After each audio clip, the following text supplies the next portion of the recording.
தாவீது சொல்லுது. சங்கீதம் வந்துட்டு தாவீது எழுதின சங்கீதம்.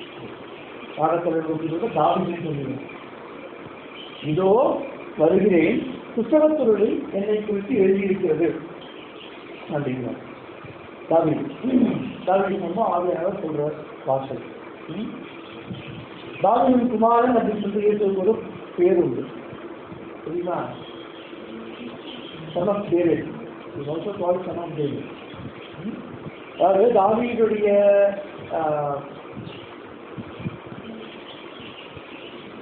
காலத்திலிருந்து 28 தலைமுறைகள் அப்புறமா பிறந்தவர் இயேசு. 14 ஆபிரகாமிலிருந்து தாவீது வரைக்கும் 14, தாவீதிலிருந்து சிறைப்பட்டு போன வரைக்கும் 14, சிறைப்பட்டு போனதிலிருந்து இயேசு வரைக்கும் 14, 28 தலைமுறைகள் அப்புறமா வர்றது இயேசு. அப்பவே தாவீதுக்கு ஆவியானவர் சொல்றாரு, இதோ புத்தகத்தில் என்னை குறித்து எழுதியிருக்கிறது, நான் வருகிறேன், இதோ வருகிறேன், புத்தகச்சுருளில் என்னை குறித்து எழுதியிருக்கிறது. அதான் ஸ்பெஷாலிட்டி. இயேசு வந்துட்டு ஏதோ ஒரு நாளைக்கு பிறகு இன்னொரு நாளைக்கு சிலுவையில் மறித்து கிடையாது, அது எப்பவுமே இருக்கிறார். யோவான் 1:1 எடுத்து பார்த்தீங்கன்னா, உண்டானது எதுவும் அவரால் எல்லாமே உண்டாகவில்லை என்று, அவரால் தான் எல்லாமே உண்டு. ஹோல் கிரியேஷன், யூனிவர்ஸ், இந்த கண்ட சராசரங்கள் எல்லாமே உண்டானது யாரால? இயேசுவினால. உண்டானது எதுவும் அவராலே இல்லாமல் உண்டாகவில்லை அப்படின்னு ரொம்ப ரொம்ப முக்கியமாக நீங்கள் வந்துட்டு தெரிஞ்சுக்க வேண்டிய சங்கீதத்திலிருந்து என்ன அப்படின்னா, 28 தலைமுறைகளுக்கு முன்னாடி வாழ்ந்த தாவீதுன்றவங்க வந்து இயேசு பற்றி எழுதிச்சுட்டு போகிறான். அப்படின்னா அப்போதுலேருந்தே தெரியும் இயேசு வரப்போறாரு. அதுக்கு முன்னாடியே சொல்லிக்கிறாங்க, மோசையும் சொல்லிக்கிறான், இது உள்ளது சீக்கிரத்தில் 10 வா, மோசையே சொல்றான்.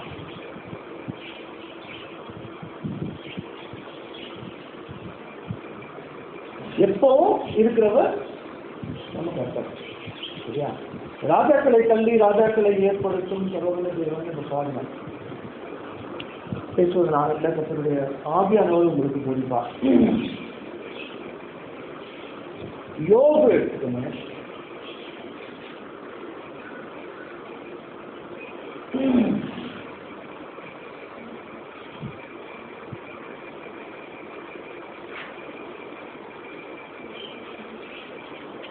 The book of Job.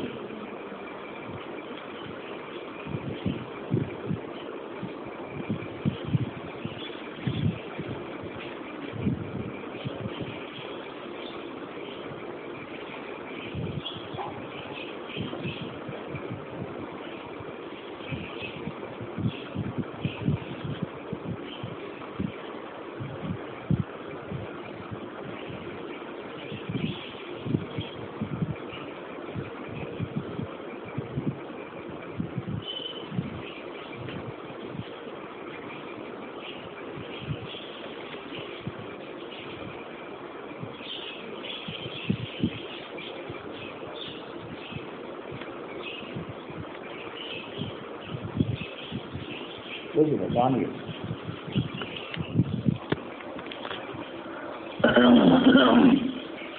தானியேல் 4:10.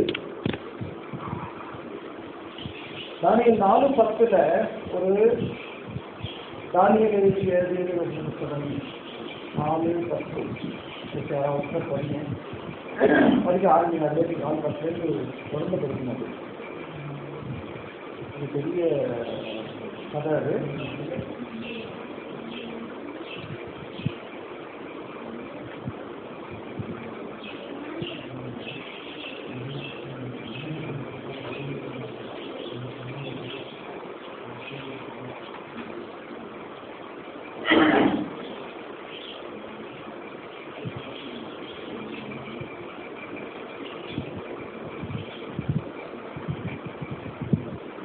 படிச்சிங்கன்னா படிக்கல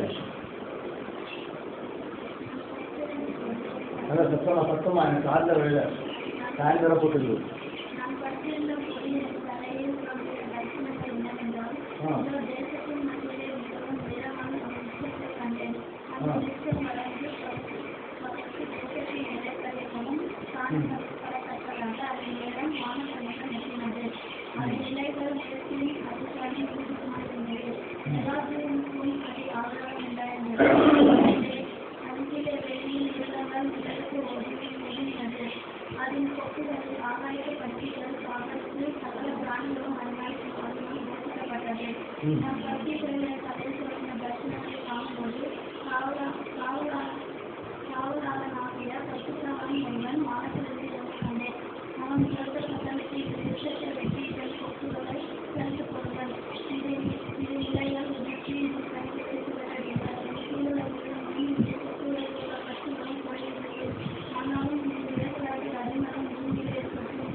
இது வந்து 4:1 பார்த்தீங்கன்னா ராஜாவாக பேசலாம் வேண்டும்.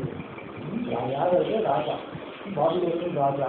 இந்த ராஜா எப்படிப்பட்ட ராஜா அப்படின்றது வந்துட்டு உங்களுக்கு புரியணும் அப்படின்னா, எருசலேமின் மேல் படை எடுத்து எருசலேமை ஒரு கல் இராதபடி அழித்து போட்டு அங்கு இருக்கிற மக்கள் யாவரையும் அடிமைகளாக பாபிலோனுக்கு சிறைப்பட்டு போறான்.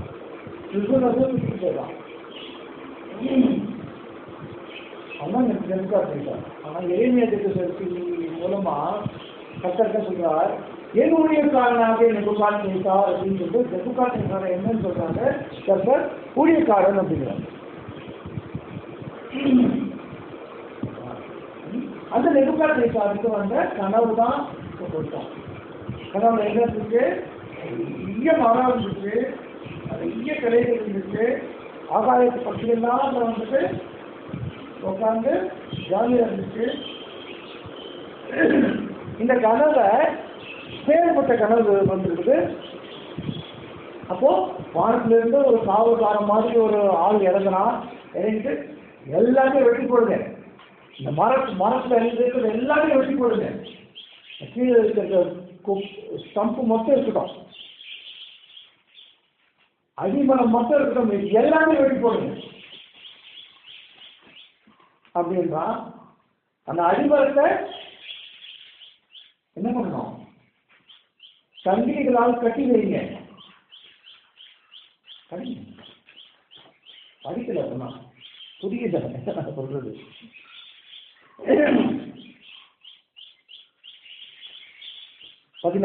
அவன் உரத்த சத்தமிட்டு, இந்த விருட்சத்தை வெட்டி அதன் கொப்புகளை தரித்து போடுங்கள், இதன் இலைகளை உதிர்த்து இதன் கனிகளை சிதறுங்கள், இதன் கீழுள்ள மிருகங்களும் இதன் கொப்புகளில் உள்ள பட்சிகளும் போய்விடட்டும், ஆனாலும் இதன் வேர்களாகிய அடிமரம் பூமியில் இருக்கட்டும், இரும்பும் வெண்கலமான விலங்கு இடப்பட்டு வெளியின் பசும்புலிலே தங்கி ஆகாயத்து பனியிலே நனைவதாக.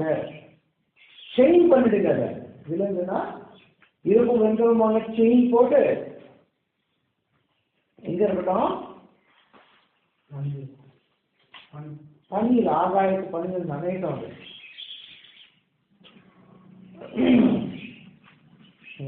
இது அவனுக்கு கிடைச்ச, அவன் பார்த்த கனவு. இப்போ இந்த கூட்டத்துல அடிமையாக போறாங்கல்ல, அந்த தானியம் எல்லாம் சொன்னான்.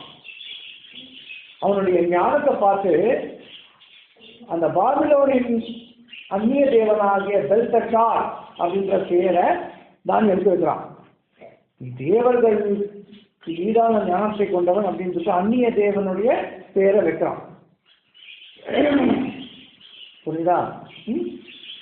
நிறைய பந்தி, நிறைய சூனியக்காரர்கள், நிறைய மந்திர விஷயங்கள்லாம் கூப்பிட்டு இந்த கனவை சொல்றான். கனவை சொன்னா அந்த கனவோட அர்த்தம் யாருக்குமே புரியல. அந்த கனவோட அர்த்தம் யாருக்குமே புரியல. அப்போ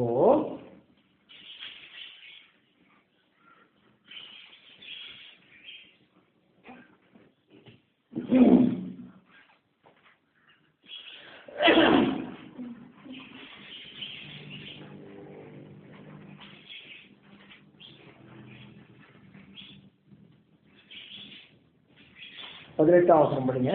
நெபுகாத்நேச்சார் என்னும் ராஜாவாகிய நான் கண்ட சொப்பனம் இதுவே. இப்போது பெல்தெஷாத்சாரே, நீ இதன் அர்த்தத்தை சொல்லு. என் ராஜ்யத்தில் நான் ஞானிகள் எல்லாராலும் இதன் அர்த்தத்தை எனக்கு தெரிவிக்க கூடாமல் போயிற்று. நீயோ இதை தெரிவிக்கத்தக்கவன், பசுத்த தேவர்களுடைய ஆவி உனக்குள் இருக்கிறது என்றான். யாரு? தானியேல் யாரு? அடிமையா போனவன். அடிமையா போனவன் தானியேல். அவனுக்குள்ள யாருடைய ஆவி என்பது? பசுத்த தேவனுடைய ஆவி என்பது. முக்கியமா புரிந்து கொண்டிருக்க கனவுகள் வரும் பொழுது நாமளே இருந்துட்டு பயப்படக்கூடாது. பசுத்த தேவனுடைய ஆவி, பசுத்த ஆவி யாருக்கு எங்க இருக்காரு? இல்ல விசாரிச்சா பதில் கிடைக்குமா கிடைக்கல? சரி.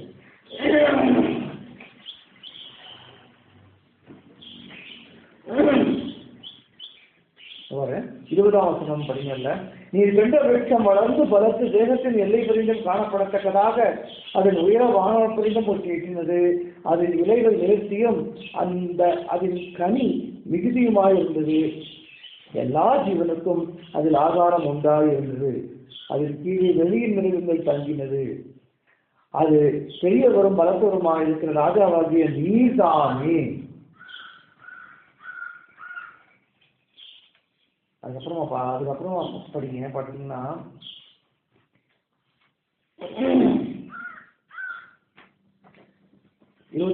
ராஜாவே, அதன் அர்த்தமும் ராஜாவாகிய ஆண்டவன் பேரில் வந்த உன்னதமான தீர்மானமும் என்னவென்றால், மனுஷர் நின்று நீர் தள்ளிவிடப்படுவீர், வெளியில் மிருகங்களோடு சஞ்சரிப்பீர், மாடுகளைப் போல புல்லை நீந்து ஆகாயத்து பணியிலே நனைவீர். யாருக்கிட்ட யார் சொல்றாங்க?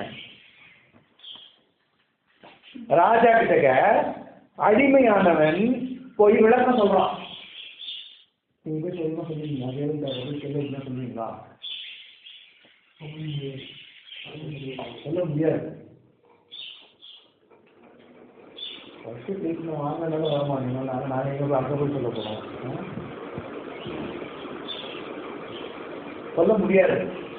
சொல்லணும்.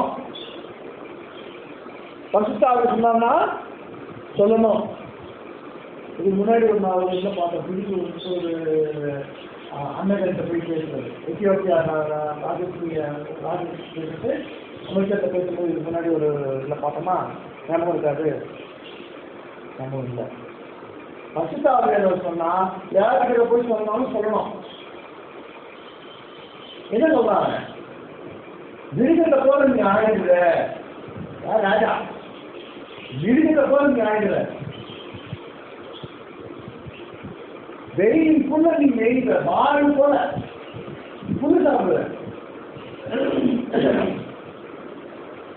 மாடு போல புல்லு சாப்பிடுற. அவனுடைய நகெல்லாம் அப்படியே பெற்று சாப்பிட வருமா, கோரமா இருக்குமா. 7 காலங்கள் அப்படின்னு இருக்கு. 7 காலங்கள்னா தப்ப நம்ம 7 பார்த்தோம்னு வச்சுன்னா 7 வருஷம்.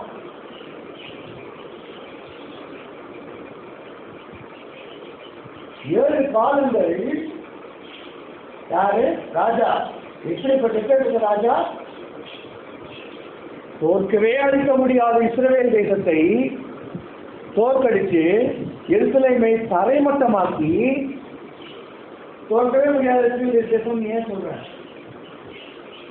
இன்னி வரைக்கும் இப்ப இருக்கிற இஸ்ரவேல் தேசத்து மேல யார் படையெடுத்தாலும் இஸ்ரவேல் தேசத்து மேல படையெடுத்தாலும் கொடுத்தா போறாங்க. ஏன்?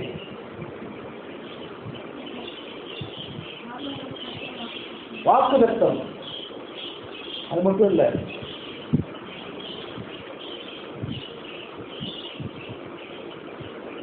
இந்த தினம் என்னுடைய தினமாக இருந்து என்னுடைய கட்டளைக்கு கீழ்ப்படிந்து என்னுடைய கட்டளைகளை கை கொண்டால் யாரையும் அனுகூலமான ஒரு வாக்குதத்தம் இருக்கு. அந்த வாக்குதத்தினால் இஸ்ரவேல் எடுத்து இனி கூட யாருமே வந்துட்டு போக்குவரத்து போக்குவரத்து அவங்க போட்டு போயிடும். அப்பேற்பட்ட தேசத்தை என்னுடைய நான் பிரபுகாட்சி பாருங்க, அவங்க கீழ்படியில கை கொள்ளல, அவருடைய கட்டளையில கை கொள்ளல. அதனால ஊழியக்காரன் டெபுகாட் பேசுவார் அழைத்து வந்து ஒரு கல்லின் மேல் ஒரு கல் இராதபடி அதை எருசலேமை தரைமட்டமாக்கி அடிமைகளாக பிடித்து போன ராஜா என்ன மாடு போல துளுப்பிக்கிறான். 7 காலங்கள் மாடு போல துளுப்பிக்கிறான்.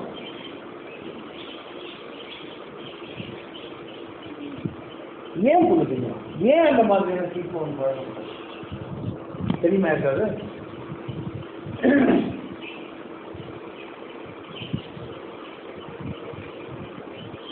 தானியேல் 4:29 படிங்க. 12 மாதம் சென்ற பின்பு, அதாவது கனவு வந்துருச்சு, இவன் பதிலும் சொல்லிட்டான். பதிலோட என்ன பண்ணுவான் ராஜா? ஜிச்சுதான். ஓ டாக்டர், அதிக நீ என்ன பற்றி சொல்றியா அப்படின்னு போவோம்.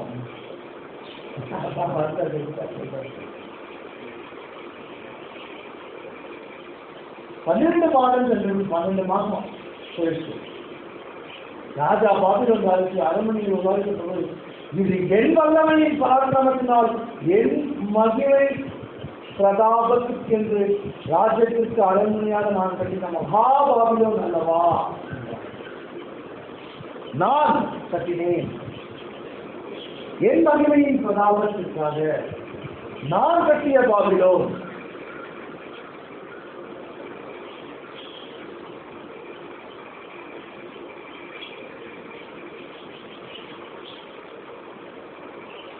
எருசலேமிலிருந்து எருசலேமின் கோவிலில் இருக்கிற சாலமோன் ஆலயத்தில் இருக்கிற எல்லா பனிமூச்சுகள், எல்லா தங்கம், வெள்ளி எல்லாம் வந்து பாபிலோனுக்குள்ள வருது.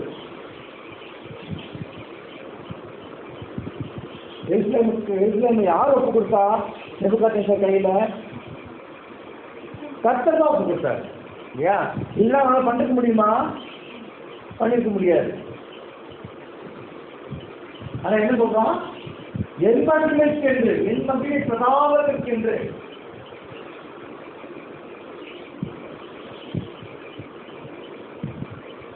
இந்த வார்த்தை ராஜாவின் வாயிலே இருக்கும் போதே வானத்திலிருந்து ஒரு சத்தம் உண்டாகி, ராஜாவாகிய நெபுகாத்நேச்சாரே, ராஜ்யபாரம் ஒன்றைக்கு நீங்கிட்டு, யாருக்கு நீங்கிட்டு? ராஜாவுக்கு நீங்கிட்டு மனுஷருக்கு தள்ளப்படுவாய், வெளியின் மிருகங்களோடு சஞ்சரிப்பாய், மாடுகளை போல புல்லை நீவாய்.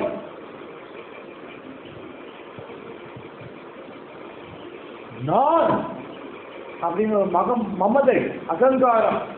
அவன் சொன்ன உடனே அவன் சொல்லுவான். அவன் சொன்ன உடனே இப்படி ஆகும் அப்படின்னு அவனுக்கே 12 மாதம் முன்னாடி கனவு. அந்த கனவை விவரித்து சொல்றதுக்கு பரிசுத்த ஆவி உள்ள தானியேல்.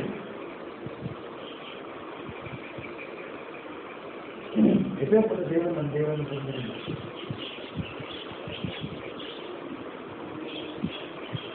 மகத்துவமுள்ள தேவன், முன்னறிவிக்கிற தேவன். இந்த எல்லா விஷயத்திலும் பார்த்தீங்கன்னா முன்னறிவிப்பவர். One who foretell, forewarn.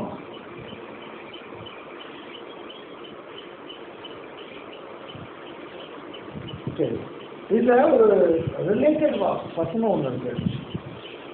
யோவான் ஸ்நானகன் தன்னுடைய ஊழியத்தை ஆரம்பிக்கும், இதோ கோடரியானது மரத்தின் வேரிலே வைக்கப்பட்டிருக்கிறது. சொன்னா இந்த வசனம் தெரியுமா? அது 10 தான் தெரியும் இல்ல? அது 10 தான் தெரியும்.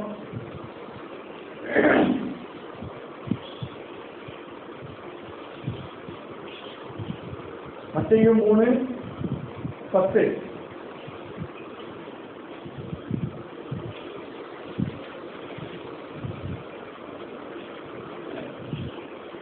படிங்க.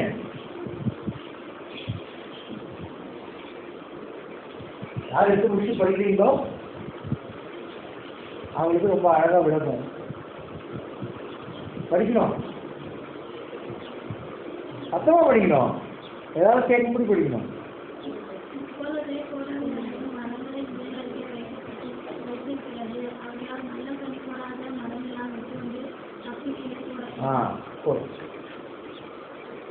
என்ன மரமெல்லாம் வெற்றி அக்னியிலே போடப்படும்? நல்ல கனி கொடாத மரமெல்லாம் வெட்டுண்டு அக்னியிலே போடப்படும். கனினா என்ன?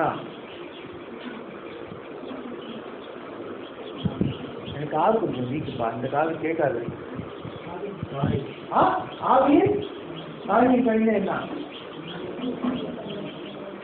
சத்தமா சத்தமா காதுல விழவா, பக்கத்துல.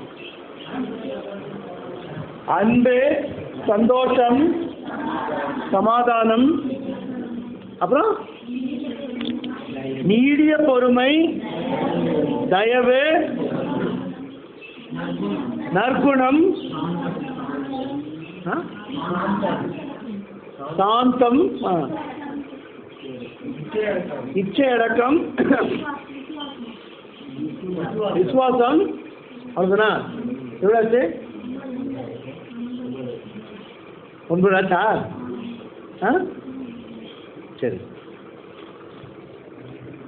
இது சொல்றாரு பாருங்க, நல்ல கனி கொடாத மரம் எல்லாம் வெட்டுண்டு அக்னியிலே போடப்படும் அப்படிங்கிறாரு. சரி, அப்போ அந்த ராஜா பார்த்த கனவு கொஞ்சம் வெள்ளை கனி பார்ப்போமா? நல்ல கனி கொடாம இருந்துச்சா? நல்ல கனி கொடுத்ததா? ராஜா பார்த்த கனவுல உயரமா இருந்துச்சு, ஆகாயத்து பட்சிகள், பூமியில் மிருகங்கள் எல்லாம் கீழே வந்து தங்கிச்சு, நல்ல கனி கொடுத்துட்டு கனி கொடுத்துருந்துச்சா? யோவான் என்ன சொல்றான்? நல்ல கனி கூட, அதாவது 20 வந்துட்டு ஒரு 20 தலைமுறைக்கு முன்னாடி இருக்க நெபுகாத்நேச்சார் கொஞ்சம் ரெஃபர் பண்ணலாம், வேற ஏதாவது ரெஃபர் பண்ணலாம்னு நினைக்கிறோம். ஆனால் அதான் ரெஃபர் பண்ணலாம். ஏன் ரசாவன் வந்து சொல்றான், நல்ல கனிக்குள்ளாத மரம் எல்லாம் வெட்டுண்டு அக்னியிலே போடப்படும். இப்போ அங்க வந்து கனி கொட்டுட்டு தான் இருந்தது, நல்ல கனி கொட்டுட்டு இருக்குது. ஆனா அடக்கம்ன்றது இல்லாம போயிடுச்சு. ஆவியின் கனிகள்ல படிச்சோமே, இச்சை அடக்கமா, அடக்கம், gentleness, humble, calm, non-threatening. இதுக்கான அர்த்தம்.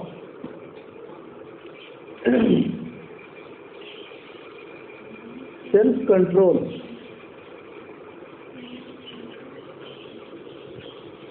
இது இல்லாம போயிடுச்சு. இது இல்லை, இந்த கனிகள்ல ஏதாவது ஒண்ணு இல்லைன்னா கூட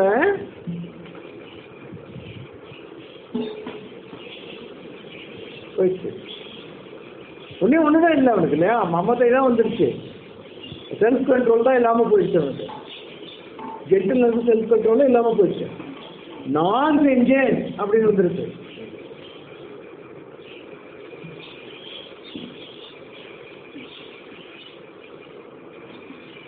புரியுதா?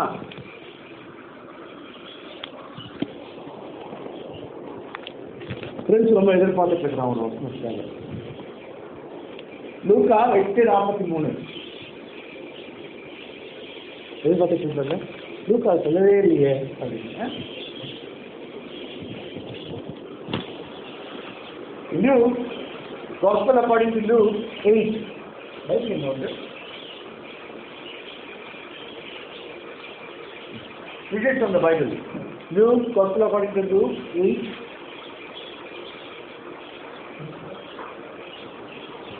எட்டு 43 தான் சொன்னேன். 8:43 48 வரைக்கும்.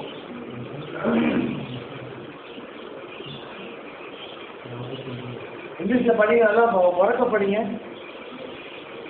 படிங்க. எல்கி உங்களுக்கு தான். யாருக்கா கேட்குதாங்க? யாருக்குமே கேட்கலையாப்பா? இப்படி கையில் பேசி படிங்க, அப்பதான் வாய்ஸ் போகும். நீங்க இப்படி படிச்சீங்கன்னா இங்கே தான் போகும் voice. Among them was a woman who had suffered from severe bleeding for 12 years. She had spent all she had suffered, but no one had been able to cure her. She came upon the crowd behind Jesus and said to her, "So, your bleeding stopped her." Jesus asked to do this. Everyone denied it, and Peter said, "Master, the people are around you and shouting in anger." But Jesus said, "Someone said to me, but I know it when the power went out of you." The woman saw that she had been suffered. She came running and gave herself to Jesus' feet.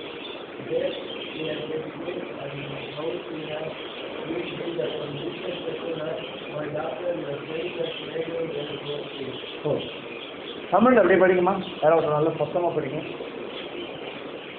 43 48 வரைக்கும் நல்ல sound, நல்ல சத்தமா, எனக்கு காதில் வேலை.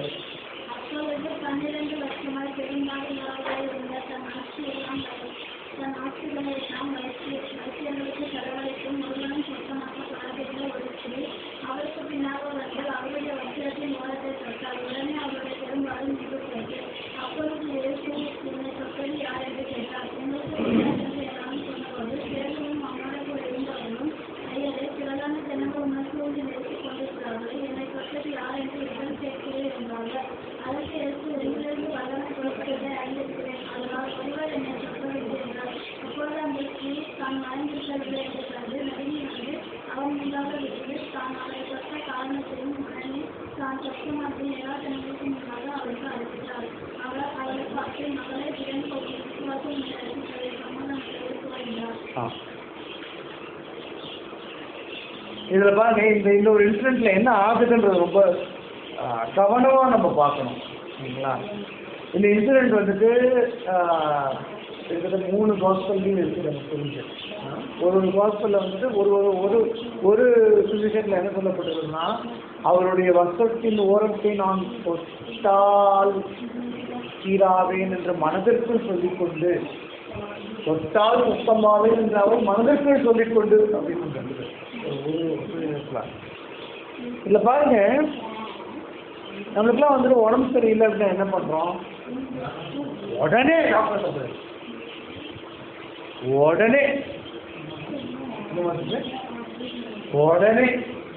ஏன் doctor அதுக்கெல்லாம் படிச்சிருக்கிறாங்க.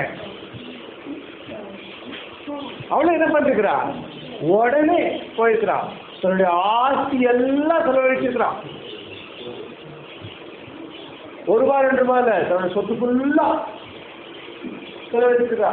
12 வருஷமா செலவழிச்சிட்டு இருக்கான். 2 வருஷமா 12 வருஷமா நோவு இருக்குது. 12 வருஷமா செலவழிச்சிட்டு இருக்கான். செலவழிச்சுட்டு அவன் ஏன் அங்க வரா? கேள்விப்பட்டிருக்கிறான். இயேசுட்ட இருக்கிறாரு, அவர் வந்துட்டு தேவனுடைய குமாரன், அவர்னால நானு சுத்தமாவேன் அப்படின்னு சொல்லிட்டு வரா. அது முன்னாடி வந்து பாத்தீங்கன்னா, யவீரு அப்படின்ற ஒரு ஜெபாலய தலைவனுடைய மகள் செத்து போயிட்டா அப்படின்னு சொல்லிட்டு இயேசுவை பார்க்கறதுக்காக இயேசுவை கூட்டு போறதுக்காக வந்திருக்காங்க. அவங்க வீட்டை விட்டு வெளியில போறாங்க. கூட்டம், ஜனக்கூட்டம் ஜாஸ்தியா இருக்குது. இயேசுக்கு நம்ம நினைக்கிற மாதிரி ஜனக்கூட்டம் கிடையாது. அவர் நெருக்கி வந்த போது அவருக்கு சாப்பிட்றதுக்கு டைம் இல்லாம வந்துட்டான். அவருக்கு சாப்பிட்றதுக்கு டைம் இல்லாம வந்துட்டான். வந்துகிட்டே இருக்காங்க மக்கள், வந்துகிட்டே இருக்காங்க. இவர் ஜெபம் பண்ணிட்டே இருக்கார், சுத்தமாக்கிட்டே இருக்கார். அவரோட தம்பிகள் எல்லாம் வந்துட்டு அவரை பார்த்து பைத்தியம் நித்தியம் பிடிச்சிச்சா அப்படின்னு கேட்குறாங்களாம். எதுக்கு பைபிள் இருக்குது? மனநிலை சரியில்லாதவர் என்று எண்ணி பைத்தியம் முற்றிச்சாக இருக்கு, சாப்பிடாம உட்காந்து சுத்தமாக்கிட்டு இருக்கிறாரு.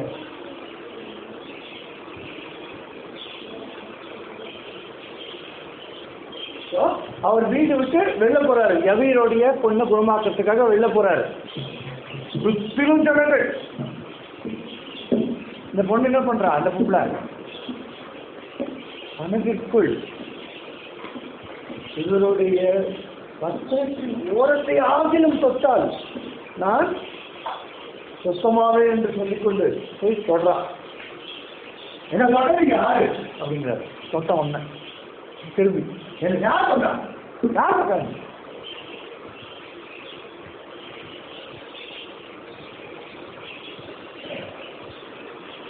நம்ம பிள்ளைகள்லாம் வந்துட்டு கண்ணை மூட்டு யாரு கண்ணை மூட்டா சொல்லுங்க அப்படின்னு சொல்ற மாதிரி. எனக்கு விளையாடணும் இல்லையா, மாமா கண்ணை மூடி என்னை யார் சொல்றா அப்படின்னு கேட்கிறார். அப்போ அந்த பெண் வந்துட்டு தான் மறைந்திருக்கவில்லை என்பதை அறிந்து வந்துட்டு நான் தான் தொட்டேன்ப்பா, நீ சுத்தமாயிருச்சு அப்படிங்கிறா. அது ஏசு என்ன சொல்றாரு பாருங்க, நான் உன்னை குணமாக்கினேன் ஓ அப்படின்னாரா? என்ன சொல்றாரு படிங்க. விசுவாசம் உன்னை ரசித்தது, நான் உன்னை குணமாக்கினேன்னு சொல்லாம ஒரு விசுவாசம் உன்னை ரசித்தது, சமாதானத்தோட போ. இதுதான் இயேசுவுக்கும் நெபுகாத்நேசருக்கும் டிஃபரன்ஸ். நான் கட்டின பாபிலோன் விசுவாசம் உன்னை ரசித்தது அப்படிங்கிறார். சமாதானத்தோட போ. ஆவியின் கனி இருந்ததா, செலுத்தல் இருந்ததா, ஹம்பிள் இருந்ததா, ஜென்டில்னஸ் இருந்ததா?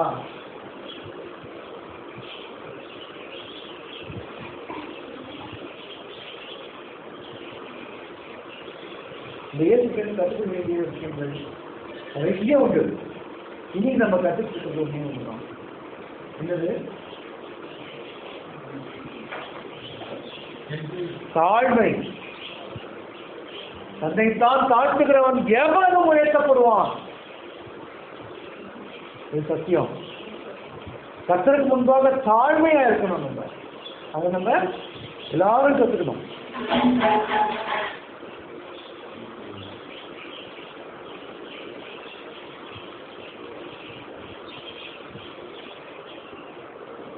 ஸோ ஒரு எக்ஸாம் எழுதுறோம், பாஸ் பண்ணிடுறோம், உடனே என்ன சொல்றோம், நான் பாஸ் பண்ணிட்டேன் சொல்றோமா?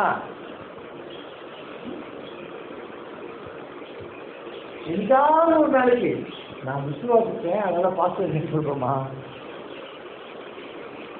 நான் எக்ஸாம் எழுதிட்டேன் பாஸ் பண்ணேன் அப்படித்தானே சொல்றோம். அது தப்பா அப்படின்னு கேட்டா தப்பு இல்லைன்னா சேவையா நான் பாஸ் பண்ணிட்டேன்னு சொன்னா அது தப்பு. மனத்தாழ்மை. கர்த்தர் எனக்கு நல்ல ஹெல்த் கொடுத்திருந்தாரு, எனக்கு நல்ல ஞாபக சக்தி கொடுத்திருந்தாரு. எவ்வளவோ மக்களுக்கு ஞாபக சக்தி இல்லாம இருக்கிறாங்க. நல்ல ஞாபக சக்தி கொடுத்திருந்தாரு, எழுதுற திறமை கொடுத்திருந்தாரு. நான் பாஸ் பண்ணினேன், கர்த்தருக்கு ஸ்தோத்திரம் சொல்லுவோம். அப்படி இனிமேல் ராஜாக்களே தள்ளினவர், அகம்பாவத்தால் இருந்த ராஜாக்களை என்னவா தள்ளினாரு? மாடு போல புல்லு சாப்பிட்டோம். 7 வருஷத்துக்கு மாடு போல புல்லு சாப்பிட்டான். ஏன்? நான் கட்டின பாபிலோன், என் மகிமையின் பிரதாபத்திற்காக நான் கட்டின பாபிலோன் சொன்னதுனால. இதுக்கு உங்களுக்கு சொல்ற ஒரே விஷயம் என்ன? மனத்தாழ்மையோடு இருப்பதுதான்.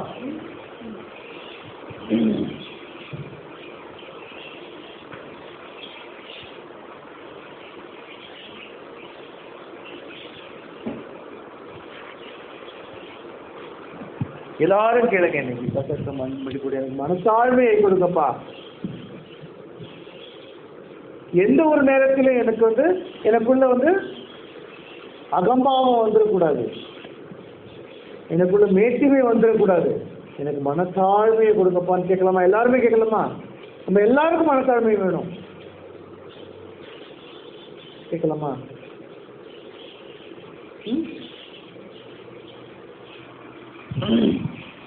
Let's pray that we will get the humility in us.